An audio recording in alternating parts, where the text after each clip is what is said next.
Hello guys, welcome back to my channel. Sayul khuding gi nomajing numit khuding gi channel chana thamjari ba sayul gi rasi fall ngasi su puduna laksari tangkak ama oina. Ngasi February gi tang mapan dagina lakadori ba February gi tang tarah manga faw gi oiba sayul sigi rasi fall kudul tamjana bagi damak puduna laksari. Ngasi gi sayul gi rasi fall sigi kudong chaba lawjaraga. Hanaki sayul sigi manung sida February ki tang tara mari si soidana makki Valentine Day haduna mayamna khawrang na ngai nariba nungsi nungmon gi lambi da leibiriba pakhang le sabi singna Valentine Day sigi damak khawrang na ngai riba singi damakta advance oina sayul gi rasi pol sigi kudong sab logjaraga yai famangol pijari adom adongi sabi sano kudimak nungsi naba mari setpa amadi propose tawrokpa kudimakta ayaba pinaduna nungsi nungmon gi lambi hena setpa oibiru Haibasu thamjari aduga ngasigi sayul gi rasi pol sida pakhang le sabi singi fall da kari kari yauri Valentine Day ga mari dinda kari yauri haibasu khangmina si adul tamjage ngasi February gi tang mapan dagina lakadari ba February gi tang tara manga fall gi oiba sayul sigi rasi fall kudul tamjage ngasi gi takak ta su takak ani thona thamjagani aduga mes rasi fall dagi hojare haraga adumak mina rasi fall da losin jagani Angka anisigi manung tang mapan dagina tarani thoi fawbani aduga lemhoriba amana tang tara hundoi dagina tara manga fawbagi thamjagadabni miying taminarasi kudul tamjage sayul gi rasi fall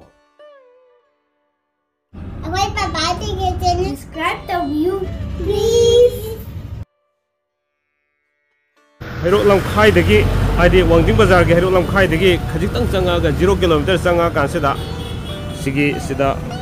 hero lamkhai lere Wanjung Bazar ki sidagi 0 km ni changi si somdana kugi Wangjing Kodong Pokpi lampak lere aduga sida salai taret car wash kam coffee corner Wangjing Wangkai haiba hom sida dom dom ki car wash to bolak piu aduga tonga don sida iban accessory kyam so hapagi kudong jaba lei aduga mainly car wash yam hong momand ni ko ahong moment se aigi channel gi ming pan bio ma'am pk channel gi ming pan biraga adum changbio hero ki channel gi man harakoi lakone habida adum chauna kudong chang pira an hedare ko la aigi ming pan mo khising de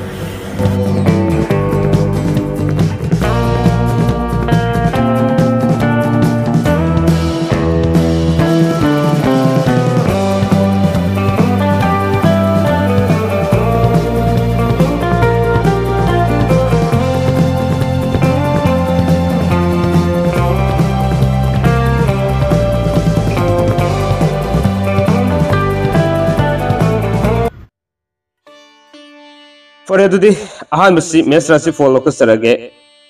ahan matang ki tang mapan dagina tarani thoi fawgi manung sida anauba maruk mapang unaba ngamjaba matamni aduga panduna lerakku sel fangba matamni wano mamai fakani karbar tobusu saukhatjaba ngamjaba matamni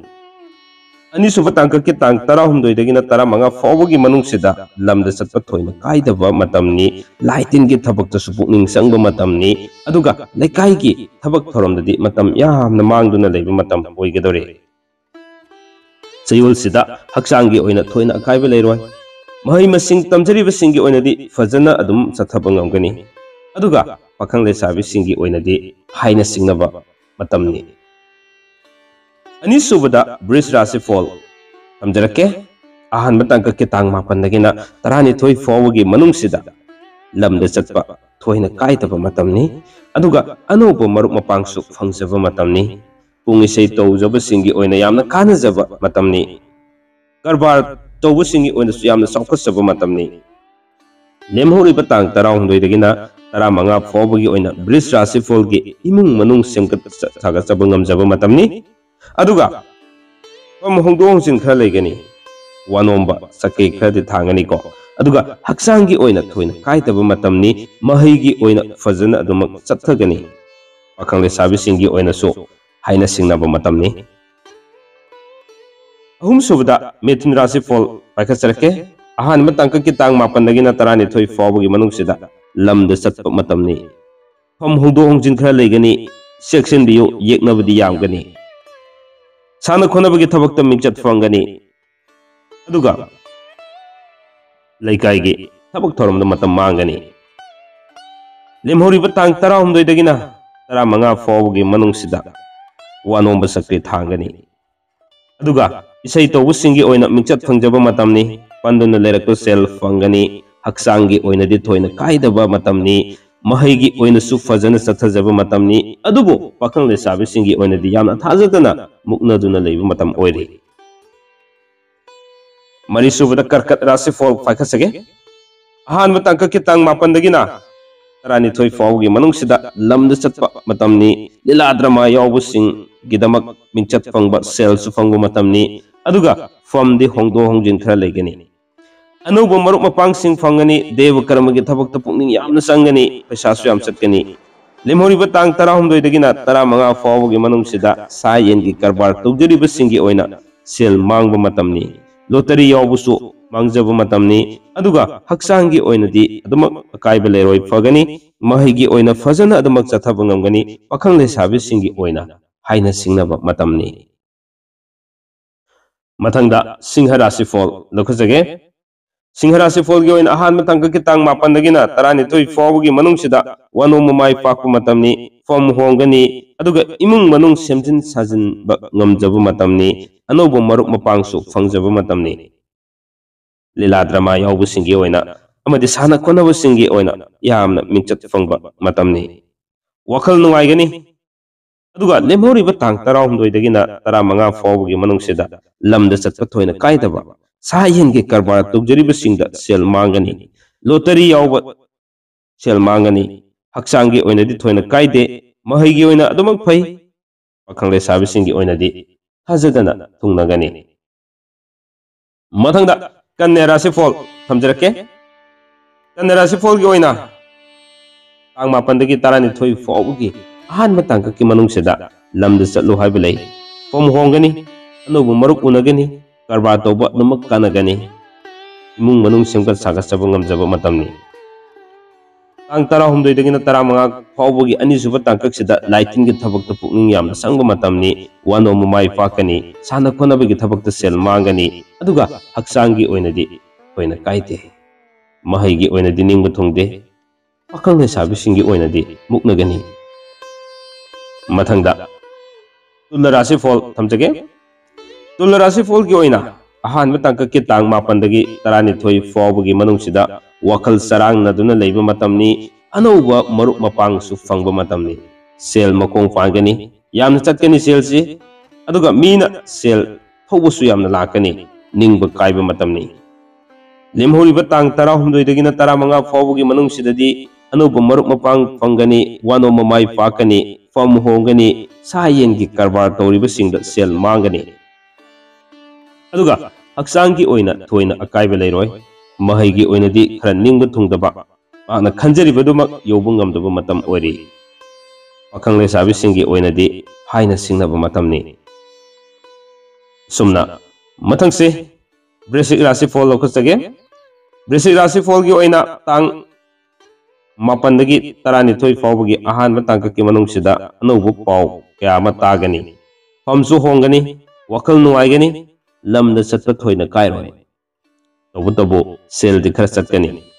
ꯁꯥꯟꯅ ꯈꯣꯠꯅꯕꯒꯤ ꯊꯕꯛꯁꯤꯗ ꯃꯤꯡꯆꯠ ꯐꯪꯕ ꯃꯇꯝꯅꯤ꯫ ꯂꯦꯝꯍꯧꯔꯤꯕ ꯇꯥꯡ 18ꯗꯒꯤꯅ 15 ꯐꯥꯎꯕꯒꯤ ꯃꯅꯨꯡꯁꯤꯗ ꯄꯟꯗꯨꯅ ꯂꯩꯈꯤꯕ ꯁꯦꯜ ꯐꯪꯕ ꯃꯇꯝꯅꯤ, ꯏꯃꯨꯡ ꯃꯅꯨꯡ ꯁꯦꯝꯒꯠ ꯁꯥꯒꯠꯆꯕ ꯉꯝꯖꯕ ꯃꯇꯝꯅꯤ, ꯐꯝ ꯀꯥꯒꯅꯤ, ꯍꯛꯆꯥꯡꯒꯤ ꯑꯣꯏꯅꯗꯤ ꯊꯣꯏꯅ ꯀꯥꯏꯔꯣꯏ,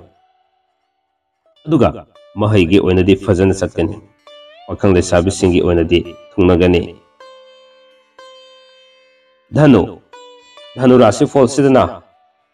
ꯑꯍꯥꯟꯕ ꯇꯥꯡꯀꯛꯀꯤ ꯇꯥꯡ 7ꯗꯒꯤna 12 ꯐꯥꯎꯕꯒꯤ ꯃꯅꯨꯡꯁꯤꯗ ꯄꯟꯗꯨꯅ ꯂꯩꯔꯛꯈꯤꯕ ꯁꯦꯜ ꯀꯌꯥ ꯐꯪꯖꯕ ꯃꯇꯝꯅꯤ, ꯑꯅꯧꯕ ꯃꯔꯨꯞ ꯃꯄꯥꯡ ꯐꯪꯒꯅꯤ, ꯐꯝ ꯍꯣꯡꯒꯅꯤ, ꯂꯧꯎ ꯁꯤꯡꯎꯒꯤ ꯊꯕꯛꯇ ꯆꯥꯎꯈꯠꯂꯤ, ꯑꯗꯨꯒ ꯂꯤꯂꯥ ꯗ꯭ꯔꯃꯥ ꯌꯥꯎꯕ ꯃꯤꯡꯆꯠ ꯐꯪꯒꯅꯤ꯫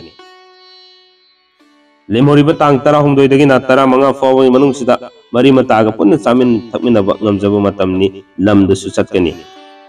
ꯗꯦꯕ ꯀꯔꯃꯒꯤ ꯊꯕꯛꯇ ꯌꯥꯝꯅ ꯄꯨꯛꯅꯤꯡ ꯆꯪꯕ, ꯑꯗꯨꯒ ꯍꯛꯆꯥꯡꯒꯤ ꯑꯣꯏꯅꯗꯤ ꯊꯣꯏꯅ ꯀꯥꯏꯗꯕ ꯃꯇꯝꯅꯤ, ꯃꯍꯩꯒꯤ ꯑꯣꯏꯅ ꯑꯐꯕ ꯃꯇꯝꯅꯤ, ꯇꯧꯕꯇꯕꯨ ꯙꯅꯨ ꯔꯥꯁꯤꯐꯣꯜꯒꯤ ꯑꯣꯏꯅ ꯆꯌꯣꯜꯁꯤꯗ ꯄꯥꯈꯪ ꯂꯩꯁꯥꯕꯤꯁꯤꯡꯒꯤ ꯑꯣꯏꯅꯗꯤ ꯊꯨꯡꯅꯒꯅꯤ꯫ ꯃꯀꯔ ꯔꯥꯁꯤꯐꯣꯜꯒꯤ ꯑꯣꯏꯅ तांग मापनदगी तरानिथोई फाउबगी तांकक्सिदा अनौब नुंगाइबा पाउ ताबा मतमनि फम होंगनी को वानोम सुमाई फाकनी मरुप यामगनी इमुंग मनुंग सेमगत सागतजब ngamjaba matamni limhoriba tang 12 dagina 15 फाउबगी मनुंगसिदा सासनगी कारबार द सेल मांगी लोटरी यावब कानगनी मरी मता युमदा लाकनी हक्सांगी ओइनदी काइदे अदुगा महैगी ओइनदी क्या पांगदे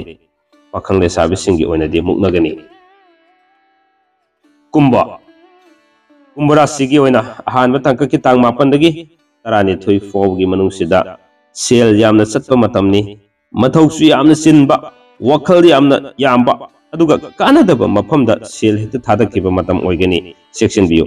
पामदबा मरुप क्यासु उनगनी लेफम होंदोंग चिंखर लेगनी अदुगा फमदी कागनी लेमोरिबा तांग 12 दगिना 15 फाउगी मनुंगसिदा लमद चटपा थोइना काइदबा इमुंग मनुंग सेमगत सागत जब ngamjaba अचौबना चानबीबा मतमनी लीला ड्रामा यावरिबसिंगी ओइना यामना मिंचत थोंगबा मतमनी हक्सांगी ओइनादी काइदबा अदुगा महैगी ओइना अदुमक फै पाखंग लेसाबिसिंगी ओइनादी हाइना सिंगनगनी असुमना चयोलगी राशिफल सिगी अरोइबदा मीन राशिफल दना करी लेरी हाबदो यंगमिनसी अहान मतंक की तांग 15 दगिना 12 फाउबगी मनुंगसिदा कारबार तौबा कानगनी पुंगी सै तौबसु साना खोनबदा लेरिबसिंग कयादा मिंचत फंगबा सेल फंगबा मतमनी फमसु होंदो होंजिन लेगनी वनोंबा माइ पाकनी को अदुगा लेमोरिबा तांग 19 दगिना 15 फाउबगी मनुंगसिदा लमदा चटपा थोइना काइदबा लौ सिंगुगी थबकता चौखटपा मरी मतागा पुना सामिन थकमिनबा अदुगा नुंगाइबा पाउ क्यामा ताबा मतमनी चयुल सिदा मीन राशिफलगी ओइना हक्सांगी थोइना काइरोय अदुगा महैगी ओइना मयाई ओइना सत्कनी अदुगा पाखंग लेसाबिसिंगी ओइनादी थुंगनगनी असुमना चयुल खुदिंगी लेबनाइदना नोमाइजिंग नुमित खुदिंगी थमजरिबा चयुलगी राशिफलदा ngasiगी tangkakta tang 15 dagina tang 15 फाउबगी ओइबा राशिफल सिंग से थमजखरबा मतोंग सिदा तोंगान तोंगानबा अदोम अदोंगी अपाम्बा मोट क्या कमेंट फोंदोक्बिरिबसिंग मतम चाना चाना रिप्लाई पीबा ngamdragsu soidanamaki mathang manaw naina adumak pijarake haiba wafambi thamjaraga yamna khanbirako topic kya thamjage handa asi duhong khongdongba amadi deva karmagi thabaksi yamana maram oraga video sang naina semba ngamjadre sasi am chatpa matamni aduna maram orkan sida sang naina video se semba ngamdaba ni makha tarakpa singda soidanamaki myamna khanbirako topic kya soidanamaki uduna laksage ngasigi damuktadi chayulgi rasifol si matang swaide tension jage loiba fawba tabiriba sing khwai khurima pukngam khalitena thagasaba phungdok chabagi iroinana amukasana khuramjari kanglei pakna yai fare